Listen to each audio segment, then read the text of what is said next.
Cameron from the Mighty Blues, and welcome back to another episode of a Blues News. A couple of things have been going on recently revolving Everton, and I did just want to talk about them. The first one being Marco Silva's pre-game press conference before the Premier League fixture on Sunday between Everton and Man United at Old Trafford. Now, as you know, I have uploaded the preview to this game today, and I actually recorded the preview yesterday before the press conference happened. So I did want to upload a separate video just talking about some of the things that Marco Silva discussed in the press conference and have a little a word on them and how he is looking to approach this game and how well he spoke of the new signings in terms of their personality as well as their class on the pitch. So first of all, on the injury front, Marco Silva confirmed that there are no fresh injuries in the squad. Everybody is fit for selection. He confirmed that Yerry Mina is fit for selection, and he also confirmed that James McCarthy has been training all week with the first team. He said that it's a little bit of a different situation with James McCarthy because of the extent of the injury that he had, but he did say he has been training fully with the first team this week, and when asked the question later on in the press conference about fitness, he said that he's got a full squad to pick from. So hopefully James McCarthy is fit for this game. I don't think he'll start, but you know, it would be nice to see him get on the bench because he is a really committed midfield player and definitely somebody that can improve our team. Marco Silva also spoke about the personalities in the dressing room and just how important it is to, when searching for players, not only search for quality players that can perform on the pitch, but also players with a really good heart and fantastic personalities that will perform off the pitch. And this was on the back of a question asked about the Everton in the community stuff that we've seen at Finch Farm. Obviously the players met up with some of the younger fans, some fans with learning disabilities as well, and I've heard that each player sort of was allocated to a specific group of people, and they either, you know, done a, I think Ademola Lookman done a skills show, Leighton Baines done a speech on mental health, Theo Walcott was doing a talk as well, and that's absolutely fantastic. We see this all the time with Everton, and that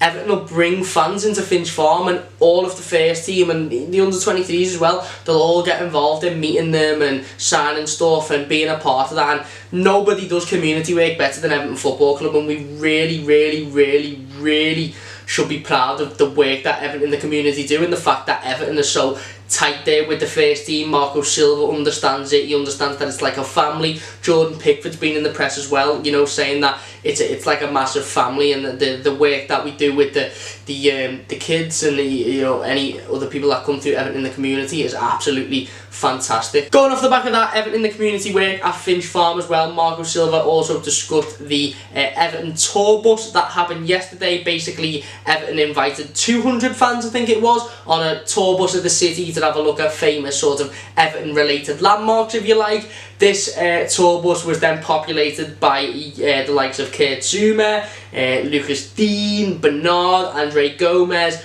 Fans didn't have any clue that these players will be getting on the bus and getting the and fans will be getting the opportunity to take pictures and ask questions and stuff like that. Again, absolutely fantastic by the club, you know, inviting fans to see famous landmarks of Everton Football Club in this city, and then having that added sort of, just that added bit more of the new signings coming onto the bus and, you know, speaking to fans. And I seen a video of Bernard who literally goes round to every fan on the bus and shakes the hand, and it's absolutely fantastic to see. There's also a video clip of Andre Gomez taking a picture outside the Goodison Park with a group of fans. There's a little young lad there who appears to be quite cold, and Andre Gomez then takes the lad into the club shop, obviously by the ground, and buys him a scarf and a jacket as well, which is, it's absolutely fantastic to see. And like I said, like Marco Silva said, and I reiterated as well, it's vitally important that, you know, these players come into this football club and they have an understanding of just how much we do with our fans and just how, you know, well integrated we are with the community, and that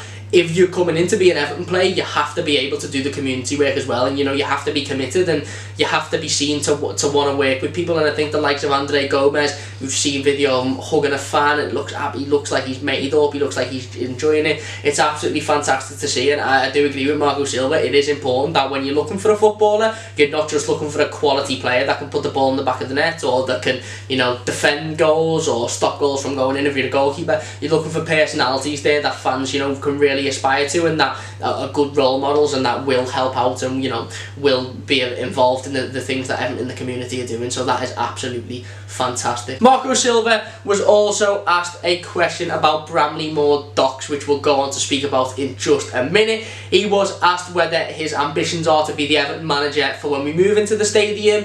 He obviously said that he is looking to be the Everton manager. It's a fantastic move for the club, a fantastic move for the team, and he is just sort of focusing at the minute on the squad at the minute and just sort of doing it as well as we possibly can this season. But obviously his ambition, as well as the club's ambition, is to lead Everton into the Bramley-Moore Dock Stadium when that is built. So going on to the stadium talk, there's been a lot of talk about the stadium this week. This is the major topic I wanted to speak about on this video, really. Everton announced earlier this week that a formal consultation will be taking place next month. This will basically be where Everton will go out to people of the Liverpool community, Everton fans, Liverpool fans, non-football fans. They'll basically go out to everybody in the city, everybody in the area, and they'll give them the opportunity to ask any questions, to, you know, get any answers that they maybe wanted, any sort of rumours squashed or confirmed, and it'll just give the people of the city, not just Everton fans, but like I say,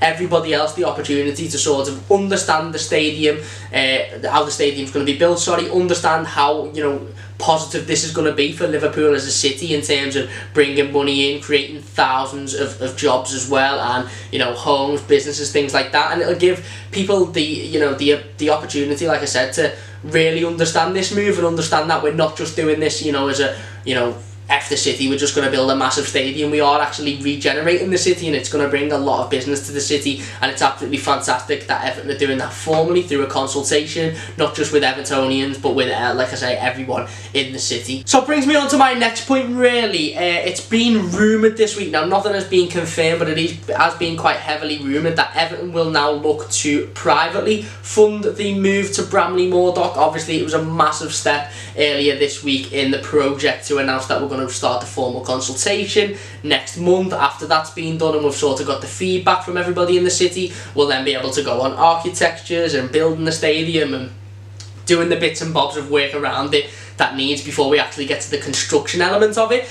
But it's been rumoured quite heavily that Everton will now fund the stadium themselves, or it will be a private investor that will fund the stadium, whereas when it was first announced that we would move to Bramley-Moore Docks, it was originally stated that the council would fund the stadium move and fund that. And for me, listen, I'm not going to sit here and point fingers. I'm not going to say it was this set of fans, it was that set of fans that, you know, turned on it and said, you know, it's the council giving Everton what they want or whatever. I'm not going to sit and point fingers, because I dare say there was a lot of Liverpool fans and even people that, you know, don't follow football that were absolutely made up that, you know, the business that the stadium would bring to Liverpool, maybe not made up if you're a Liverpool fan, but in terms of looking at it as a whole and just how well the city will benefit from this move and from the new stadium and the businesses and everything that are going to be sort of centred around it.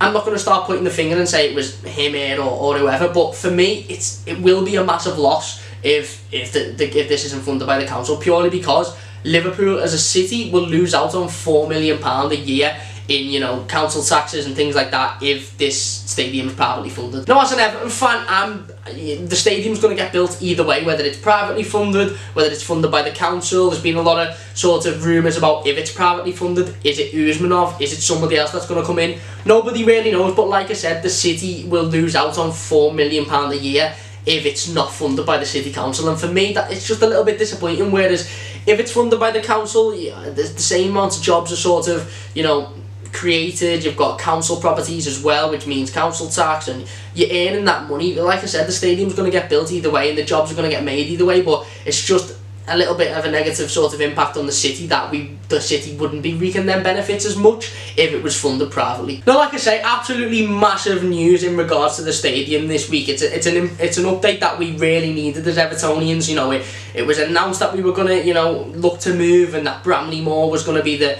the sort of location, and then there was little rumours here and there, little architecture designs here and there, but there was nothing really stable from the club. Obviously we appointed a stadium development officer earlier this year as well, but there was nothing really stable in the terms of the progression of the stadium development. It was sort of just like, yeah, you know, it's in the background, don't worry about it. Whereas it's fantastic that the club have come out now and, you know, formally announced that there will be a consultation between, you know, members of the City of Liverpool, Evertonians as well, and, you know, it is the first step. It's massive progress to cracking down on really finding out what people want in the stadium, finding out how people are going to react to how it's going to look and what's going to be around it and stuff like that. And then once you've got that consultation and once you've received them results from them, obviously the people in Liverpool as well as Evertonians, then you'll be able to go on then to the further steps. So it's absolutely fantastic news. So that is it for this episode of A Blues News. It is a short one. I do apologise. Obviously we've gone over Marco Silva's pre-game press conference for the Manchester United game. If you have missed my match preview for that game, it has just been out today. This is going to be the second video of Friday, so I hope you guys do enjoy. But that video is out today. You can go and check that out, have a look at my predicted starting 11, how I think we can, you know, we should go into this game, and how it will be an all-important 3 points for Marco Silva if we can do it, and we definitely can do it in my opinion. And then obviously to talk about the stadium, it'll be really interesting to see the results from the consultation, and it's a massive step in, you know, in the progression of getting this built. It's a project that Everton have needed for a number of years now, and it's going to be absolutely fantastic once we can move into a stadium that, again, rumoured how many seats it's going to be, if it's going to be 55, 60. For me it's got to be 60 onwards, because that shows the real ambition, but again, that's just little rumours between, you know, journalists and things like that. Nothing is set. So thank you very much for watching this video. If you have enjoyed, please do drop it a like. I will see you guys on Monday for the match review of the Manchester United game. Hopefully we have got positive things to talk about. But thank you very much for watching. Thank you very much for the support recently as well. As of filming this video, we're currently 1 subscriber away from 100 subscribers, which is absolutely unreal. It's my birthday tomorrow, so hopefully we can hit 100 subscribers before my birthday or on my birthday. That'll be an amazing birthday present. So thank you very much for watching this video. Subscribe if you haven't already and you enjoyed the content. Like the video if you have enjoyed this video. You can follow us on Twitter for updates on Everton Football Club, updates on the Bramley-Moore move, updates on, you know, every single game, every single press conference as well from Marco Silva. So thank you very much for watching, and I'll see you guys soon on the Mighty Blues.